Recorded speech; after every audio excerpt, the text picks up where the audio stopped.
Hello student, आपका Hindi mirror पर फिर से स्वागत है। दोस्तों, आज की वीडियो में हम जो आपके लिए कंटेंट लेकर आए हैं, आज अभी तक हम 3 वीडियो डाल चुके हैं। अगर अभी तक आपने वो नहीं देखी हैं तो देख लीजिए, जिसमें बीए फर्स्ट ईयर का हमने क्वेश्चन बैंक अपलोड किया है, साथ में हिंदी का शॉर्ट पेपर अपलोड किया है, और अभी भी हमने क्वेश्चन बैंक अपलोड किया था बीए फर्स्ट ईयर का।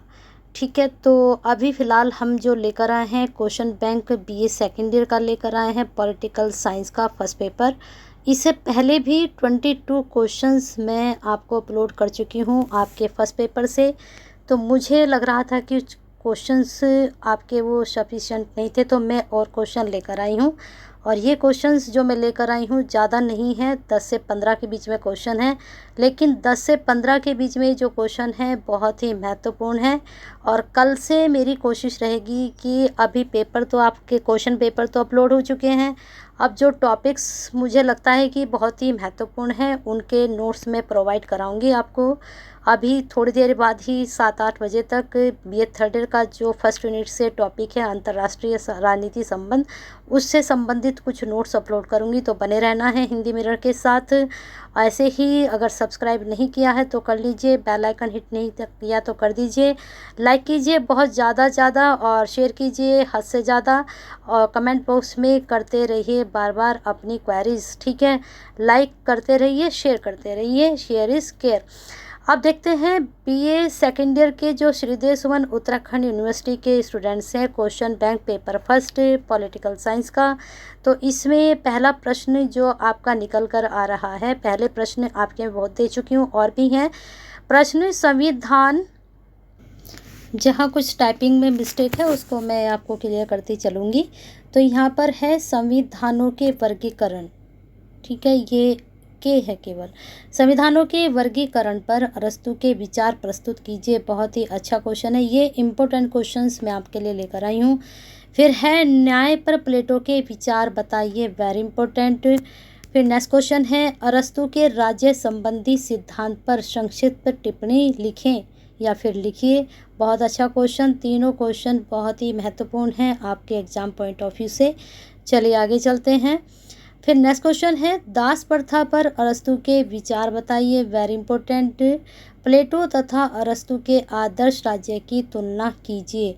इस तरह के क्वेश्चंस आपके एग्जाम में मोस्टली बनते हैं, तो इसको ज़रूर याद कीजिए, क्योंकि इस तरह के क्वेश्चन जो हैं आपके बने हैं, जो आपके लास्ट ईयर के पेपर हैं वहाँ भी इस तरह के क्वेश्चन आपके बने हैं। चलिए आगे चलते हैं।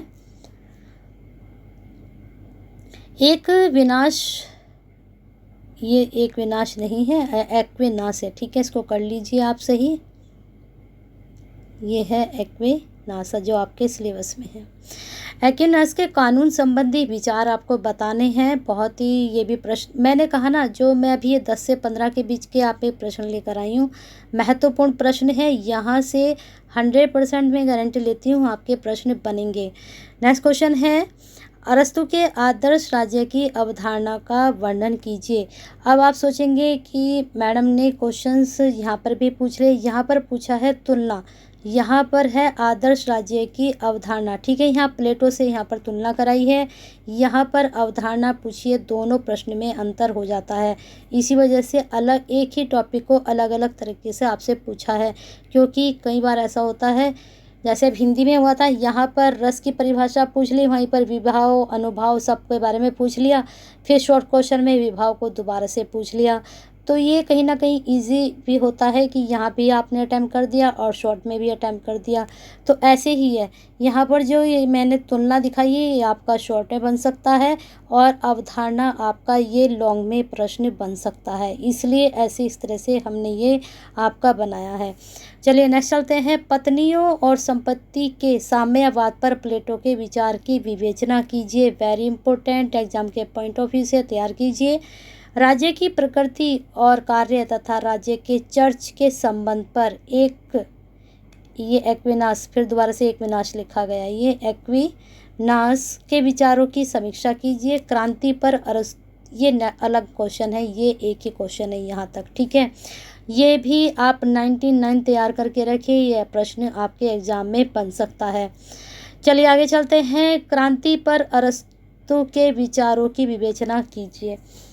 हम आपका पेपर जो सेकंड पेपर है तभी अपलोड करेंगे जब हमारा फर्स्ट पेपर लगेगा मतलब जो हमने आपको क्वेश्चंस प्रोवाइड कराए हैं क्वेश्चन बैंक में पॉलिटिकल के, सेकंड पेपर तभी तैयार करेंगे जब फर्स्ट पेपर के क्वेश्चंस लगेंगे हमारे 99%, तभी हम सेकंड पेपर तैयार करेंगे।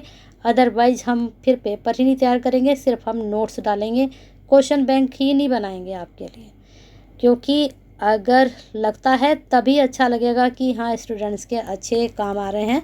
फिर सोशियोलॉजी, हिस्ट्री के तो खैर मैं आपको दूंगी ही, हिस्ट्री के तो मैं क्वेश्चन बैंक अपलोड करूँगी, ठीक है। चलिए इसके अब मैं नोट्स आपको प्रोवाइड कराऊंगी। अब चलते हैं अगले प्रश्न पर। ये आपका हो चुका है। अब ये है नेक्स्ट क्वेश्चन, यहाँ पर ये प्रश्न है, ठीक है, अलग से। प्रांति पर अरस्तु के विचारों की आपको विवेचना करनी है। ये भी आपका 99% बन सकता है। अब आते हैं नेक्स्ट क्वेश्चन पर। दास प्रथा पर अरस्तु के विचारों की आलोचनात्मक विवरण दीजिए। अब दास प्रथा पर यहाँ पर तो आ चुके हैं अरस्तु के विचार, केवल अरस्तु के विचार है। यहाँ पर क्या करना है, अरस्तु के विचारों को लेकर आपको आलोचनात्मक विवरण देना है। समझ रहे हैं आलोचनात्मक विवरण क्या होता है? उसमें आप अच्छा क्या है, बुरा क्या है, वो सब आप यहाँ पर बताएंगे। लेकिन यहाँ पर जब बताएंगे तो सिर्फ अरस्तु के पॉइंट ऑफ व्यू से बताएंगे कि यहाँ पर उन्होंने ये बताया है। यहाँ पर अपने पॉइंट ऑफ व्यू से बताएंगे आप। फिर नेक्स्ट क्वेश्चन है, मनु के दंड व्यवस्था के सिद्धांत को समझाइए। 99% समझ के चलिए इसको। हॉब्स के सामाजिक समझौते के सिद्धांत की व्याख्या कीजिए। Very important. नेक्स्ट प्रश्न, उसके सामाजिक समझौते की विशेषताएं भी बताइए। ये अलग है, हॉब्स के सामाजिक समझौते भी बताने हैं, विशेषताएं बतानी है और यहाँ पर सिद्धांत की व्याख्या करनी है। अब इनको ही दोनों को ऐड करके लॉन्ग भी बन सकता है और शॉर्ट भी बन सकता है। लॉन्ग में आपकी बहुत चॉइस आ रही है, 5 में से 3 आ रहे हैं करने के लिए, लेकिन शॉर्ट में चॉइस नहीं आई थी। हिंदी के पेपर में पैटर्न वही था। हो सकता है पॉलिटिकल में भी कुछ ऐसा ही हो, आपकी चॉइस ना हो, तो शॉर्ट आप ज़्यादा से ज़्यादा करिए। अगर शॉर्ट आपके सही चले गए तो नंबर अच्छे खींच सकते हैं आपके। आगे चलते हैं। आगे आपका प्रश्न है, हाँ ये हो चुका हमारा। मार्क्स के कार्यक्रम विकासात्मक तथा क्रांतिकारी दोनों हैं, इस कथन को विस्तार पूर्वक समझाइए। ये प्रश्न भी बहुत ही महत्वपूर्ण है, इसको भी आप तैयार करके रखिए। अब आते हैं लास्ट क्वेश्चन पर। बहुत ही महत्वपूर्ण प्रश्न है, एग्ज़ाम के पॉइंट ऑफ व्यू से इसको 99 आप मानकर चलिए, ये एग्ज़ाम में आपके बन सकता है।